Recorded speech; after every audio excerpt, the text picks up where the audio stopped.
This is the Talkin Bout the Hoosiers podcast, presented by HoosierIllustrated.com.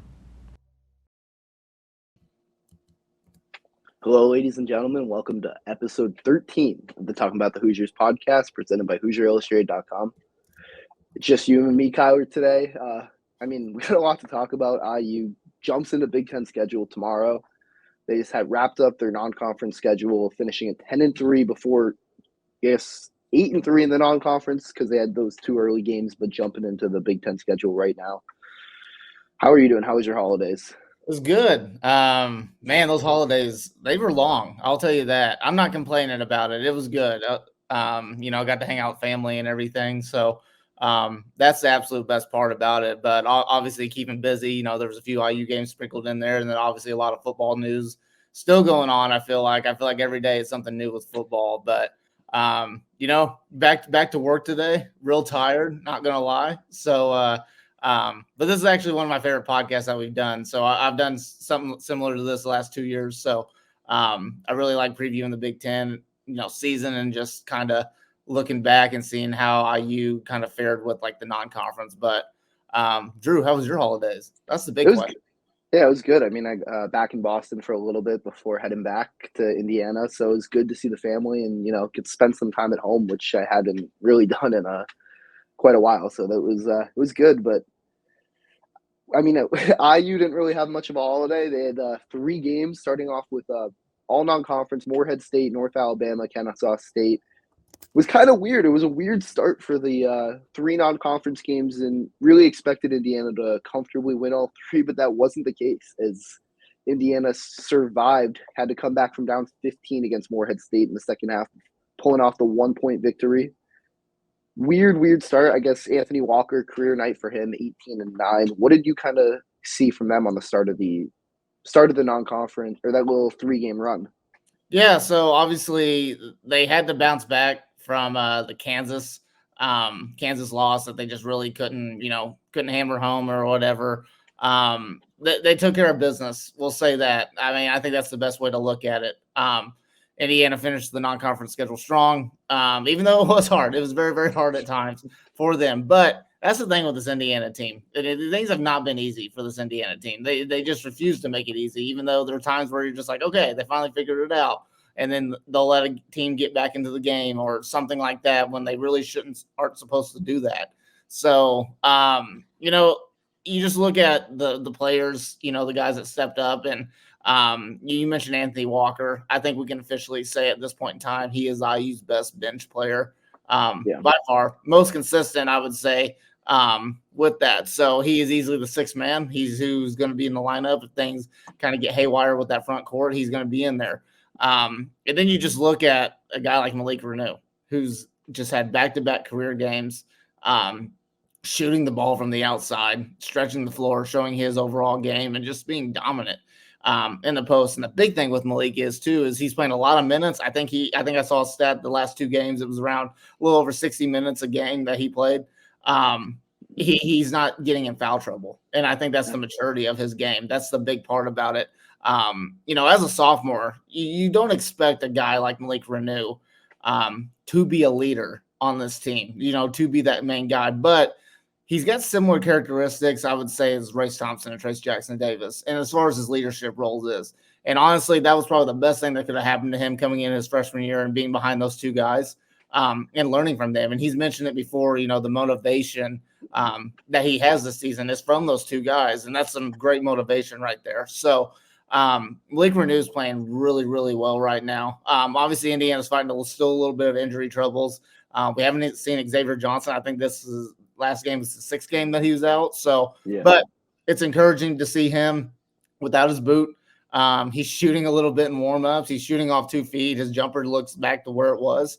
I think you're going to see him sooner than later. And then obviously that weird kind of freak, sickness that Khalil Ware had, with COVID and everything. So that's still a thing with it. So obviously Indiana's got to get back healthy. I think once they are healthy, you're going to see a really complete team. It's still going to be a team that's still finding its stride a little bit. But the main thing with Indiana is I feel like they're competing really, really hard at this point in time. It's just all about putting it together at this point. I think they're really close to doing so. Even though a lot of fans probably don't want to believe that, just because they're not taking care of business in dominant fashions like you are doing. But hey, they're winning at the end of the day, and you got to respect that at the end of the day. Yeah, I mean, you talked about Renew's play. He probably had his worst game of the season against Morehead State. Only scored 6 points, really struggled with fouls, had 4 fouls in 22 minutes of play. And then he followed that up with his 2 best games as the Hoosiers. Had a career high 25 points against North Alabama, didn't have a single foul in 27 minutes. And then what does he do the next game? Breaks that career high, 34 points, 11 rebounds, 4 assists in 37 minutes, only picked up 1 foul too.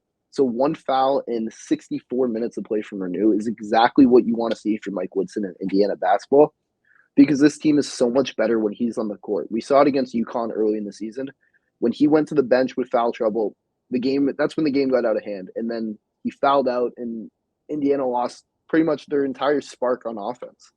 Reneau really kind of over the last 5-6 games has really just been so consistent for Indiana. Khalil Ware, he's been the guy everyone's talked about, and Reneau's kind of drifted under the radar a little bit up until the last couple games where he's really exploded, and he's showing that this front court, while they may not be the most complementary pieces together, they play so well together because of that chemistry. Khalil Ware can go inside outside. Reneau is starting to show he can go inside outside. Has made, I want to say, 7 threes over the last 4 games for Indiana. I think he might even be the leading 3-point shooter on the team. Let me check that because I don't want to. Yeah. I mean, that's probably it. I mean, what he had, what was it? The game, his first game where he set his career high. What game was that? Morehead State, maybe, or it was the North Alabama game. He had North 4 Alabama threes. game. So I mean, he had what was it? 4 for 4. Threes? 4 Yep, for 4. Yeah, I mean, that's a big stat jumper right there for shooting 100%, especially when you're shooting 4 of those things. So, no, and you touched on it. I mean, Khalil Ware obviously was the guy that people talked about at the majority of this non-conference slate that Indiana had. But I feel like it's been kind of a teeter-totter thing as of late, because I think Khalil Ware's, I wouldn't say he's taking a step back, but he's not averaging the amount of points that he was at the beginning of the year. He's not being as dominant. And Malik Reneau's just kind of picked up that little bit of slack right there. But the thing is, too, is Khalil Ware is still almost averaging a double-double. Yeah. I mean, that's still pretty impressive in itself.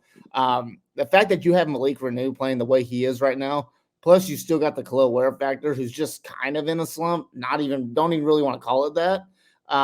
That's a scary front court for Indiana. And I truly think when you go into the Big Ten and you look at the front court pieces on every single team, I do think Indiana's got one of the best ones. I think you can argue they're in the top 2 of front courts. That is the rock of this Indiana team, and that's what they're going to rely on to win them a lot of games this year. And then you've also thrown in the fact that Mackenzie Mgbako, who we just saw won Big Ten Freshman of the Week, he's stepping up in that front court as well. That wing, I mean, he's doing it all right now, and he's playing with a lot of confidence. And I think that's really, really big with Indiana. But it's not been obviously the easiest for Indiana, but you've seen a lot of maturity and just a lot of kids just growing up on that team, which is just encouraging to see if you're an Indiana fan.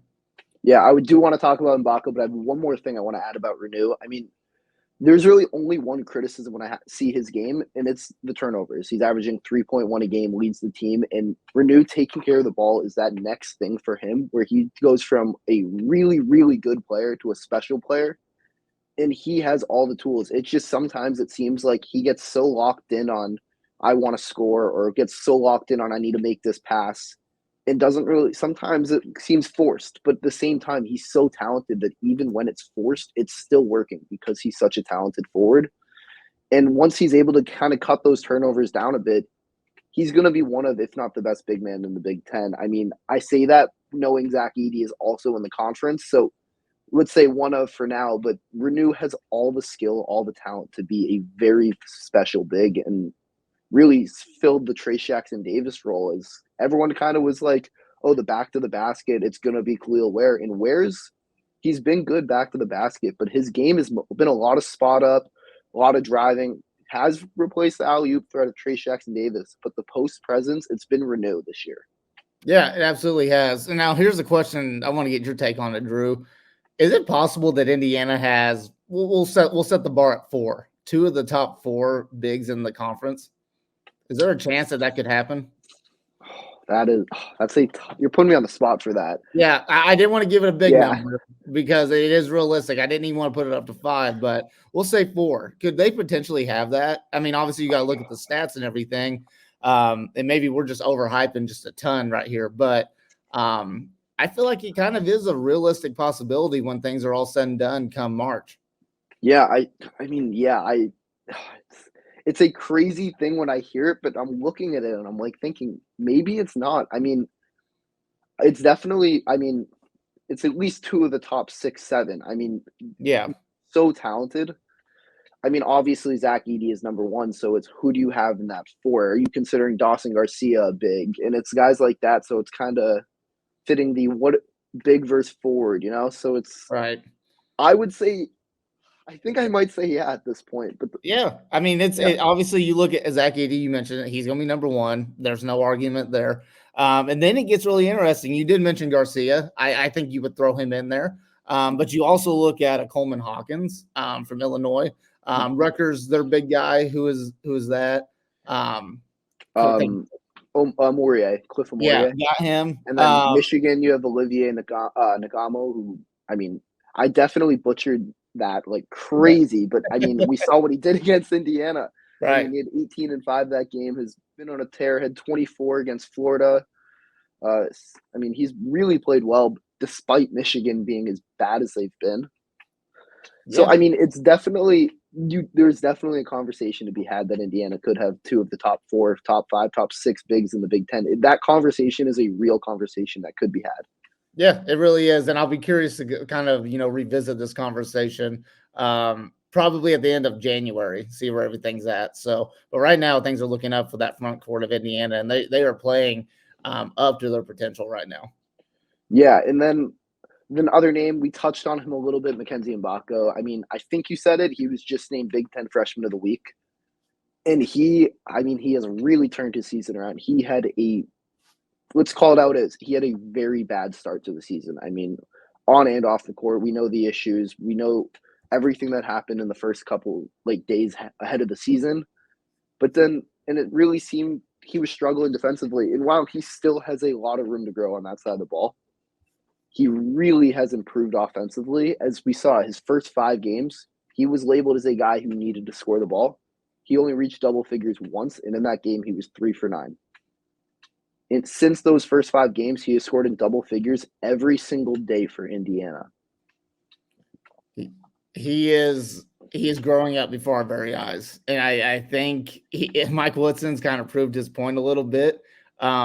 We in our generation, and especially a lot of people, when you look at star ratings, you obviously think of 5 stars. They got to come in, they're going to be our main guy, blah, blah, blah.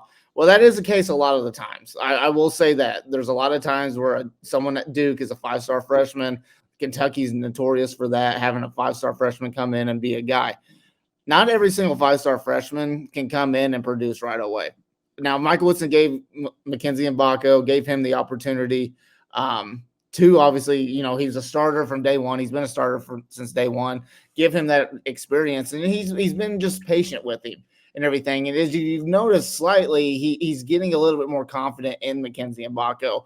And in turn, Mackenzie Mbako's confidence, I think, is getting so much better. The good thing, what I like about Mackenzie Mgbako is, maybe his shooting numbers overall aren't going to be fantastic, but he's being aggressive and he's shooting the ball. That's something we didn't see with the first 6 or 7 games with Mackenzie Mgbako. You look back at the last game, Kennesaw State. I mean, he just shot the ball so well. Started off 4 for 4. I think that's what happened. And then he's just lighting it up. And that's the type of confidence you want to see with Mackenzie Mgbako. Yes, he's still a defensive liability right now. I mean, that's safe to say. I mean, obviously, if the game gets in the crunch time, Indiana's Mike Woodson's going to look at Caleb Banks to come in and be that defensive spark. But Mackenzie Mgbako is playing really, really well right now. And obviously, that's a testament to obviously him winning Big Ten Freshman of the Week.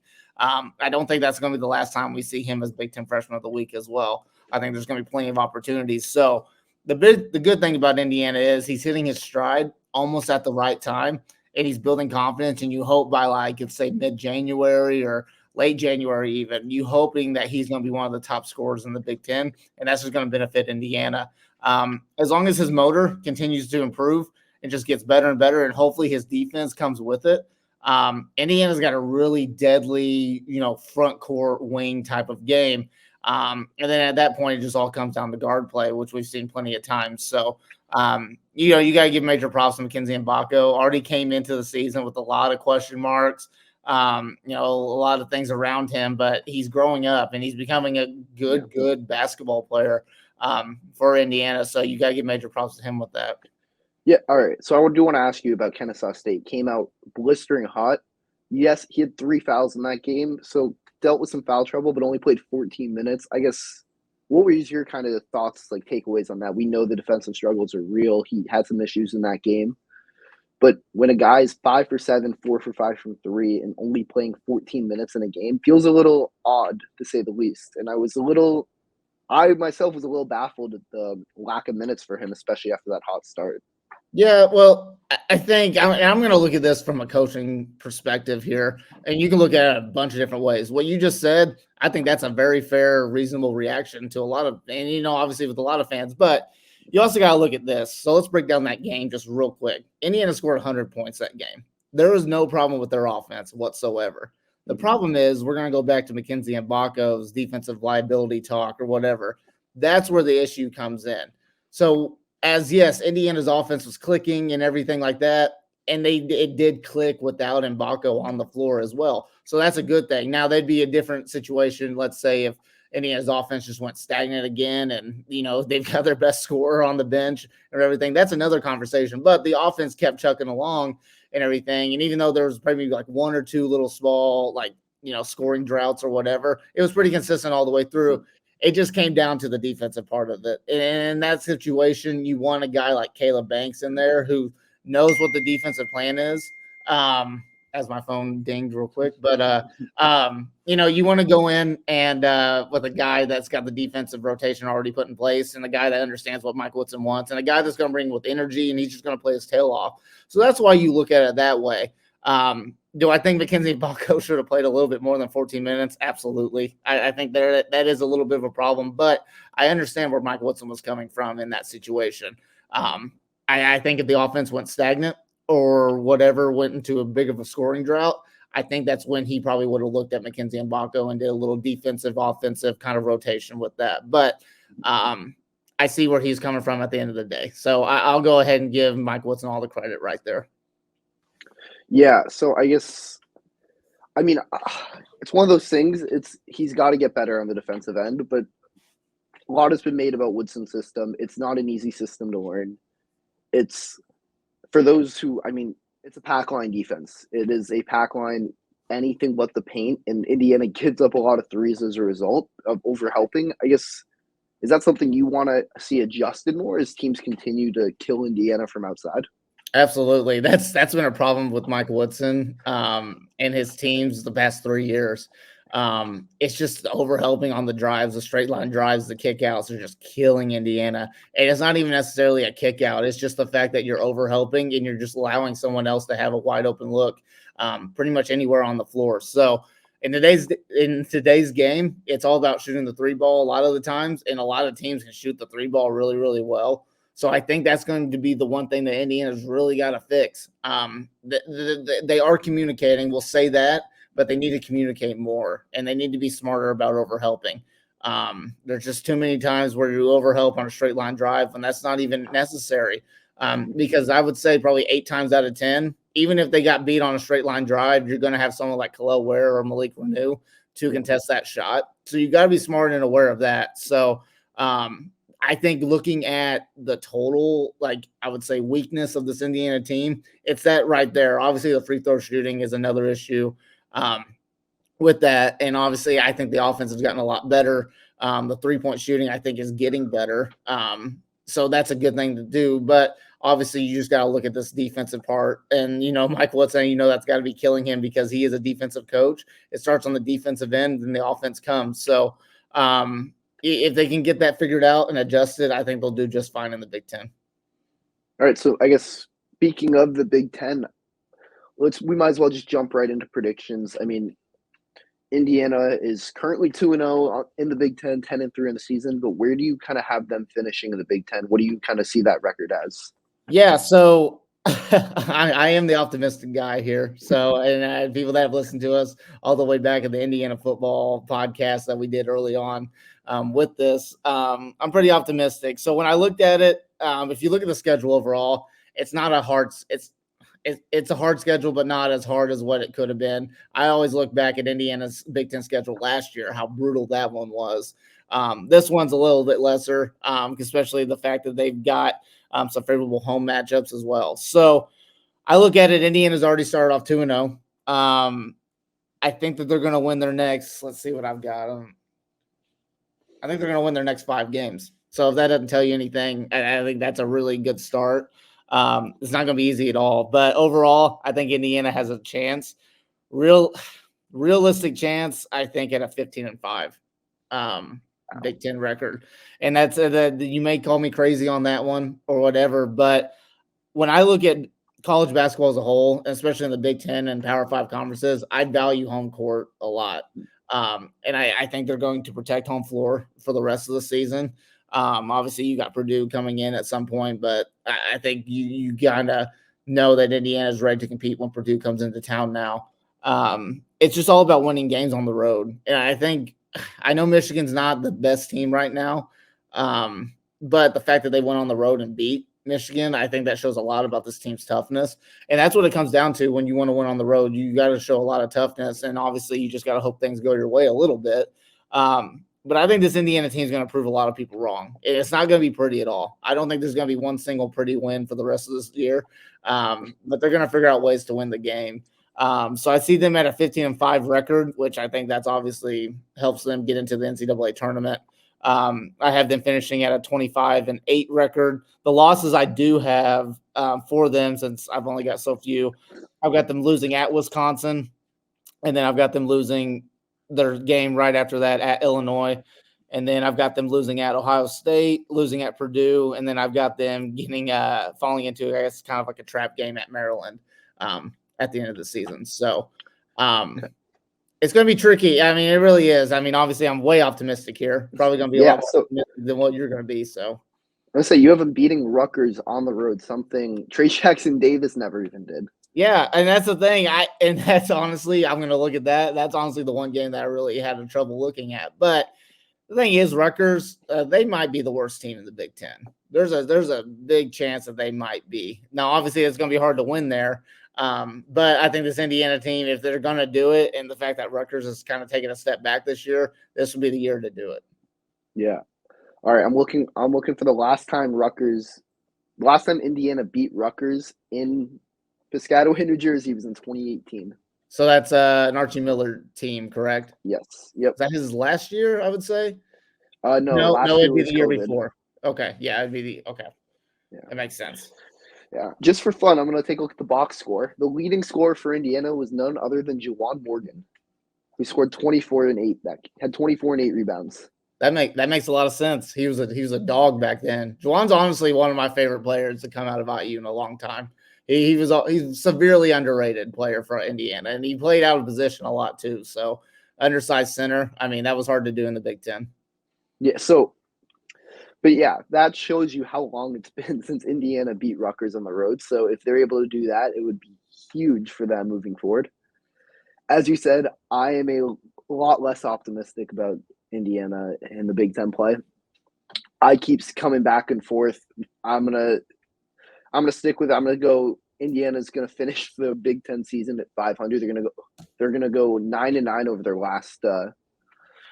their next 18 games, and I think they finish 11-9 in the Big Ten, middle towards upper side of the Big Ten, and 21-12 final record, which puts them right around the bubble. So I think what Indiana is going to end up needing by the end of the year is they're going to need to win 1 or 2 games, similar to what we saw in, I believe, 2021, when Trace Jackson Davis led them over Illinois and before losing in Michigan. Something similar to that, where they need to win at least 1 game to stamp a ticket to the tourney. Yeah, I mean, and that's also very realistic. Any scenario that you would give with this Indiana team in the Big Ten, I think every single one of them is very realistic. Just because you've looked at this Indiana team and go back to the non-conference a little bit, they didn't win the games that they needed to boost their resume, to have a good quality resume win when it comes to the NCAA tournament. They beat the teams they were supposed to. I mean, that's fantastic. So you got to really credit them on that. But they just have not shown an ability to beat a really good team. And obviously, I think the first really good team that they're going to play is going to be versus Purdue in a couple weeks. So that's going to be a tough one. But, I think for Indiana, it's just going to be all about stacking up wins in the Big Ten this year. Obviously, there's very little room for error, I think, in the Big Ten this year. It's not as deep as what it normally is. There's going to be a lot of teams that miss out on the NCAA tournament, unlike the 8 or 9 teams that we see every year with the Big Ten. I think, honestly, the Big Ten will only probably send about 6, maybe 7 at most this year. So it's all about picking up wins and everything. But, obviously what you said, your scenario, they can very rarely see that too. This is a team, if they don't figure it out, they're going to be very bubbly at the end of the year. So, but obviously I think their ceiling for me is a 15-5. So that's kind of what I went with. Yeah, you mentioned a weak Big Ten. I agree. I think this is one of the weaker years we've seen in the Big Ten in a while. And I think that could hurt Indiana if they fall around 11-9 in the Big Ten. If Indiana is a 21-win team with 12 losses, you take that 2 years ago, they're probably a tournament team. This year with a weak Big Ten, it's one of those things where it's up in the air, and they might have to do some damage in the Big Ten tournament to punch their spot. It could get really close, especially without a signature win. I mean, last year's team, they were never a team that was going to worry about a tournament spot, but they got a big win on the road against Xavier early in the year. This team doesn't have a signature win right now. I guess you could say Maryland, Michigan, those are conference wins. They had the opportunity to do it. If they could have beat Kansas, it would have been huge for them moving forward. And wow, I'd say it was the best game they played all year. They played 35 minutes of the best basketball I've seen from them all year. They didn't get it done. And the committee isn't going to really be oh, congrats, you were close. And it's just one of those things that's could be a harsh reality for Indiana come February and March. Right. And I think, me personally, I'm big on, if you're a Power 5 school, Power 4 school, whatever, high major school, I think for you to even have a chance in the NCAA tournament, you got to win at least 20 games. And obviously, like you said, a 21-12 record, just not going to do it this year. In years past, yeah, you could do that because you could stack up quality wins, and the quote unquote good losses that you would have against a Purdue or whatever, a Michigan State, wouldn't hurt you at the end of the day. But the fact is you have such little wiggle room and so many opportunities at just a small scale that you really do need to take care of those games. But the fact is, if they can just rack up wins and not get beat by whoever that worst Big Ten team is going to be, whether it be a Rutgers or someone like that, protect home floor and just somehow figure out a way to sneak out some road wins, I think you set up yourself really, really well. Even if you don't have a big quality win, which, as long as you're winning at home, you're going to eventually get that quality win. But it's just all about winning the games and controlling what you can control. Don't lose to really bad teams. Don't lose to Minnesota. Don't lose to Rutgers, and then you'll be fine. But the margin for error this year, very, very slim when it comes to the Big Ten. And that's with any team, honestly. Yeah, I guess, Kyle, who do you have winning the Big Ten? It seems like there's one team that's a little or a lot above the rest, and I'm wondering if you have a differing opinion. Yeah, it's I don't, and I know exactly what you're talking about. I have Purdue winning it. This is what Purdue does. They come in and they take care of the Big Ten year in and year out. They've got the best player in the Big Ten. They've got great pieces. They're a very, very deep team. Obviously, very, very well coached with Matt Painter. They just got to figure it out when it comes to conference play. Now, when you're looking at that, there probably is some teams that you could throw in to potentially, win and just stay up there with them. I look at a Wisconsin. I think Wisconsin's really, really good this year. And I think they could be a team that could, kind of stick around, maybe hover around that, 1 or 2 game little gap with Purdue this year.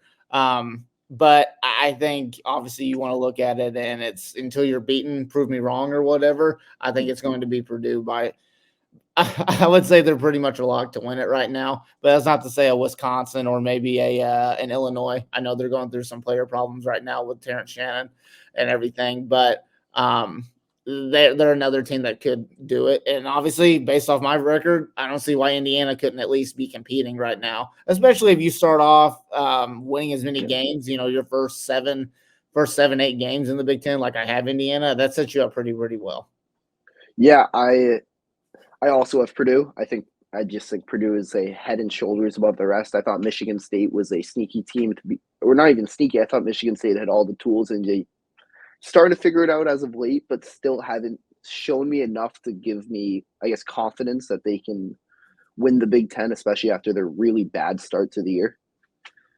I mean, you look at Edey, he is the best player in college basketball. Braden Smith, Fletcher Loyer, both improved a lot, specifically Braden Smith, who's, averaging almost 7 assists, almost 2 steals a game, shooting above 45 from 3. He has been so much better than anyone could have predicted, I think. And he's been a revelation for them, giving Edey some consistent guard play, which is exactly what he needs.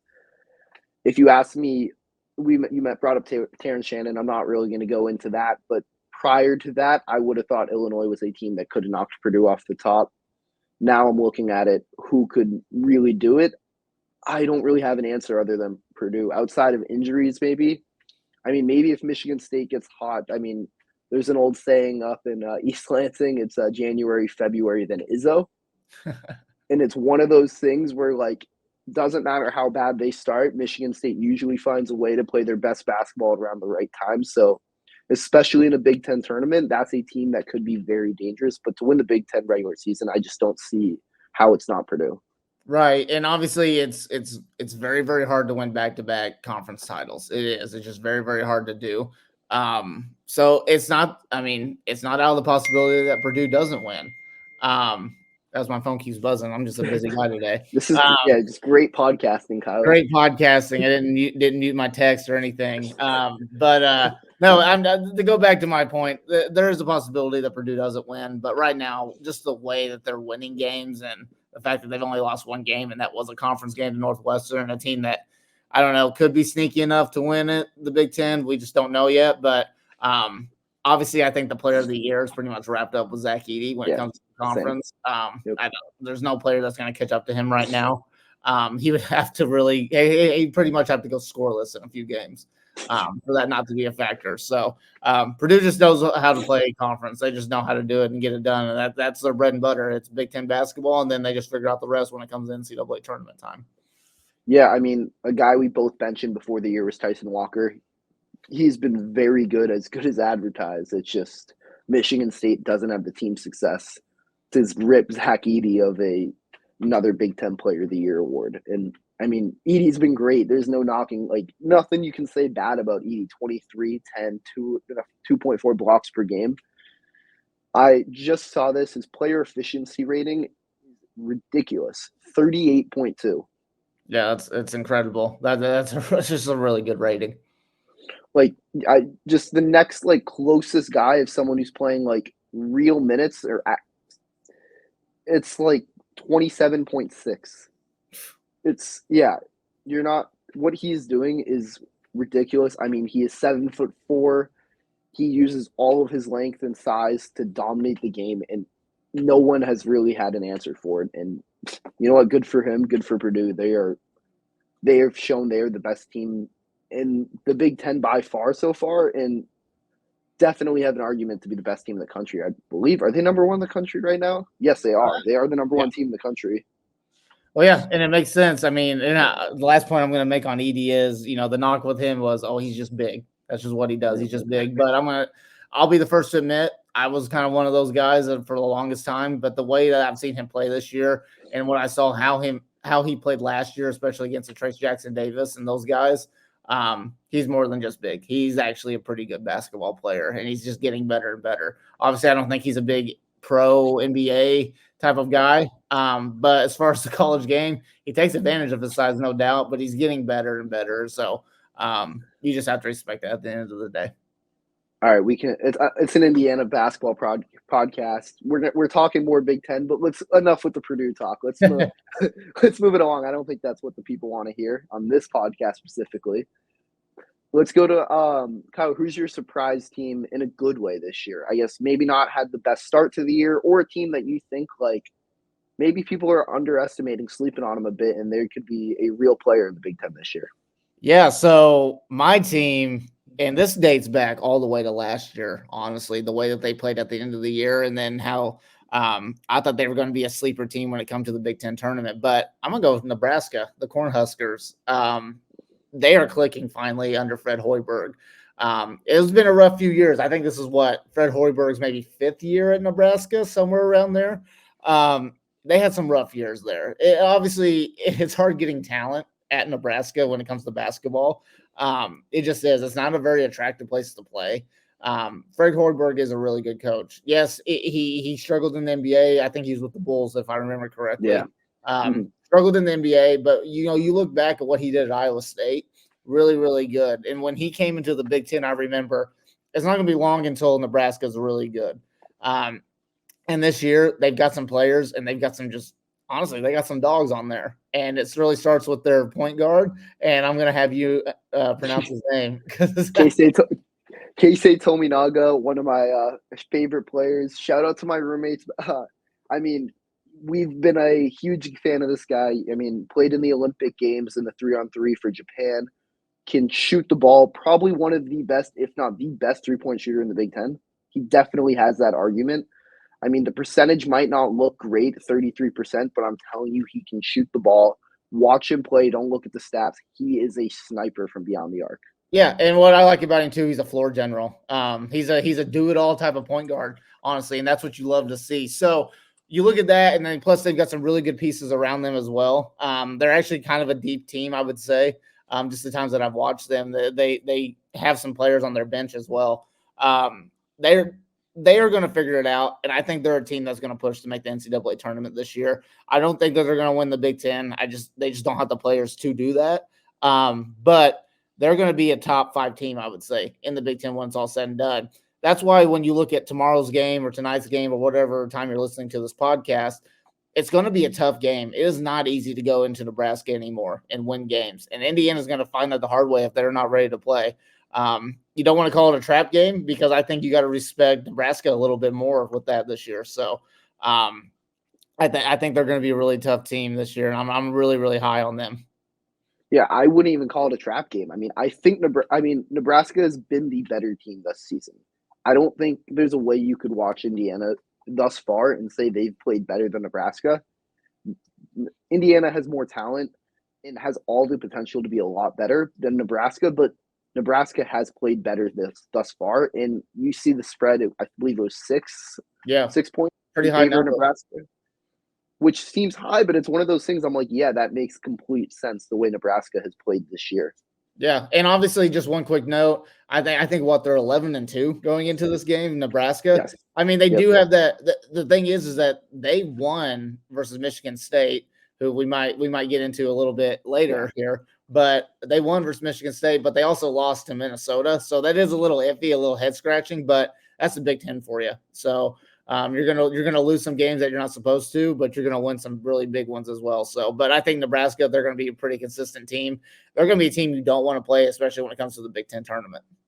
Yeah, you mentioned Fred Hoiberg. I also think Fred Hoiberg, he's coaching for his job this year. I don't see any way around it. I mean, he was unbelievable at Iowa State, which led to him getting to the NBA. Really just was with the Bulls. I mean, was pretty mediocre, and as a result got fired there. And now in Nebraska in 5 seasons with them, he is 51-85, 19-62 in the Big Ten. Has finished dead last his first 2 years. In 21-22, finished 13th, and then last year 11th. If Nebraska doesn't make the tournament next year, I would be very surprised if Fred Hoiberg is still coaching in Lincoln.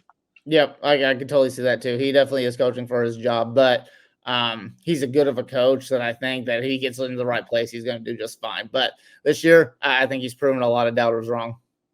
Yeah.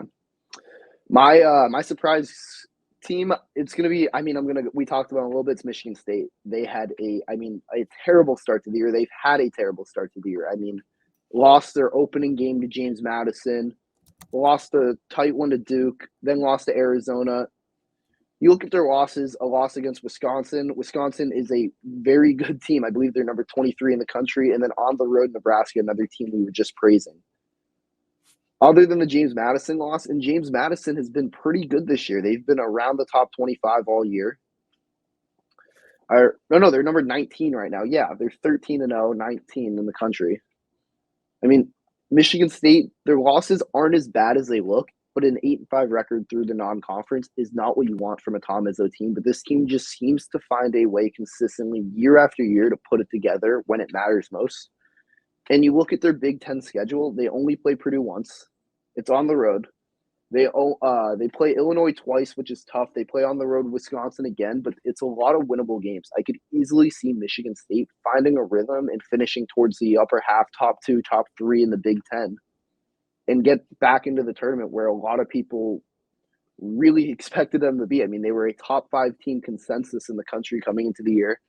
Tyson Walker has been everything we expected, averaging 20 a game. AJ Hoggard has been kind of a disappointment, and they really haven't gotten much from the freshmen, and I kind of expect that to change. I think Coden Carr has started to establish himself. Xavier Booker is a guy who had a lot of expectations, was the second highest ranked freshman behind Mgbako coming to the Big Ten, and really hasn't panned out yet, but they just have such a high ceiling, and until Tom Izzo doesn't, I'm going to believe in his capabilities to get that team where it needs to be. Yeah, you made some good points, but if we want to go ahead and go to my surprise bad team, this is where we differ. I think my surprise bad team is Michigan State. You mentioned it. They came in as a top 5 consensus team in the nation, and they were not that. And it was really, really disappointing. They kind of had that. I like to compare them to last year's Indiana team a little bit. So Indiana last year came in with a lot of hype and everything, and then they obviously went into a rough patch where they lost a lot of games. And then they were able to come out of it. And I honestly think, obviously, with Izzo, you never want to count him out. And I think that that's possible that is the same kind of story with Michigan State this year. But to me, the reason why I think they're kind of my surprise bad team is just because they had a lot of hype coming in. And the fact is that they just still look like they're still trying to figure it out. Yeah. And it's just not for a team with as experience as what they were, that they should be playing a lot better than what they are. Now they are hitting their stride a little bit. I think you said they're 8-5 coming into the season, with a couple of really questionable losses there. Killed Baylor, so that was a really good win for them to build some momentum. Almost lost to my Sycamores. So I know the final score was 13, but it was a pretty close game throughout. Indiana State's legit, though. We got to put some respect on Indiana State. Got to put some respect. A very good team. And that Missouri Valley Conference is not to be taken lightly. Drake, Belmont, there's some players in that conference. So Indiana State is a team, especially with that offense. They could be dangerous come March. That is a team I've been watching, and it's one of those things they win one game, and then you have to prepare for that offense in 1-2 days. They could be a Cinderella team potentially in March. Absolutely, I can. Just shout out to the Sycamores. Go Trees. But yeah, I just Michigan State, to me, I just feel like they're not going to hit what we thought that they were going to be. Going into the season, I thought they were going to be a team that was going to compete with Purdue. Honestly, I think before the season, I picked them to win the Big Ten. It's just not going to happen. And I'm not saying that they're going to be really bad and be in the bottom half of the Big Ten, but I just don't see them being a top 5 team, honestly. I really don't. I think that they're barely going to make the NCAA tournament if they do make it. So never want to count out Tom Izzo, but you want to see a little bit more from them, especially when it comes to the front court play for them. So as long as those freshmen, you mentioned Cohen Carr, he's playing very, very hard, but he's just still trying to figure it out. I don't really know what's going on with Xavier Booker. Honestly, from a guy that I've watched Xavier Booker quite a bit over the past few years, with my scouting services and things like that. He's a guy that, I projected he was going to have some struggles in when it comes to the college game. But he's a guy, if he does start to click or whatever, and Izzo finds a rhythm for him, he's a guy that can be really dangerous come February or so. But I'm going to say my surprise bad team right now is Michigan State. Yeah. Mine, staying in state for my surprise bad team, it's Michigan Wolverines. Thankfully for their fans, they got the football program that is one win away from a national championship, but basketball, it has been bad. It has been worse than that. I mean, I wasn't someone who had a lot of expectations for this team coming in. I thought they'd be middle of the pack, bottom half, not great. But I think the way it's heading, this could be the last year Juwan Howard is coaching at Michigan. I mean, it has been bad. You look at the record, some of the losses. Long Beach State, Memphis, not terrible, but a 16-point loss to Texas Tech, lost to Oregon, obviously lost to Indiana, lost to Florida, and then the most recent at home a bye game to McNeese State as they dropped to 6-7. This team, I mean, they have some decent players. I'm not going to knock their talent. I mean, Doug McDaniel is a good player. Mentioned Olivia Nagamo, Terrence Williams, another guy, Namari Burnett. I mean, they do have some players, but Juwan Howard, it's been bad. Yes, he hasn't coached every game this year, but you look at where he started. I hate to be that guy and say he started on third base, but Juwan Howard started on third base when he took over as the head coach of Michigan. It's just one of those things. It's not the nicest thing to say, but it's true. I mean, you look at his record. His second year, they were great. They went to the Elite Eight. Well, I believe they won the Big Ten. Yeah, I think they did. Yeah, and then since then, 19-15, 18-16, now 6-7. I mean, just hasn't been good. And you go back to John Beilein. John Beilein's last year with Michigan before Howard took over, he won 30 games. Yeah. Juwan Howard started off in the best possible place you could take over a program, and it's turned into a dumpster fire as of late. Yeah, he's recruited some big-time names, but I don't know what's going on. If Michigan doesn't turn it around sooner than later, this could be the end of the Juwan Howard era. Yeah, and honestly, it really is. You said it perfectly. It's a dumpster fire. And you look back at the Indiana beating them, that would have been a really, really bad loss for Indiana. When it come time for, the NCAA tournament committee picking teams to make out the NCAA tournament field, that could have been a bad loss. But thankfully, Indiana went in and did that. And you mentioned it. They've got good players. They've got some ballers on that team. But just the culture, that's the problem with this team. The chemistry is just way off. And it's been like that for the past 2 years with Juwan Howard. And he took what Beilein had built, what he had built as a program. Michigan was one of the top tier basketball programs during his time, I would say, especially the last few years of his college career that he had there. Took it there, came in as alma mater. It was so cool. You had a member of the Fab Five there. Is awesome and everything. And, recruits loved that. He got some guys, but he's just not had success, and he's just lost the program, and it has not been great. And the thing is, me personally, I really do like Juwan Howard. I think he does get a bad rap at times. I think he can be a good coach, but he is not cut out for the adversity that they've had so far. And just the fact that he's, getting in arguments and physical altercations with other coaches, and then obviously, with his own strength coach. That's just wild to hear and everything. And obviously, thank God he's healthy enough to start coaching again, after I think he had heart surgery, if I remember correctly. Luckily for that. But, man, and especially there's some really good coaches on their coaching staff too, really good coaches on there. So it's just not been pretty for Michigan. I think personally, they're probably going to be the worst team in the Big Ten when it's all said and done. And it's not because they don't have the talent. They really do have some talented players. It's just the fact that they just have no culture right now, and it is embarrassing to watch. Thank God that they have Michigan football, or else Michigan athletics would not be good right now. Yeah, I mean, you look at John Beilein's last 3 years. They won 26 games. They went 26-12, went to the Sweet 16, won 33, lost in the national title, and then 30-7 with the Sweet 16 appearance. Yeah, Juwan Howard has gone to the Sweet 16 in Elite Eight. In 2 of his first 3 years. COVID canceled his first year, but since then, last year NIT, this year it's bad. Could we see Juwan Howard get another year? Yeah, potentially. But it's really just been bad, and I just don't see any way. I just don't see Michigan turning it around. I like a lot of the players on that team. I think they have a ton of talent. It's just been an all-out mess. Yeah, it absolutely has. So, but you never know with the Big Ten. They could easily, and they've got talent to where they could turn things around.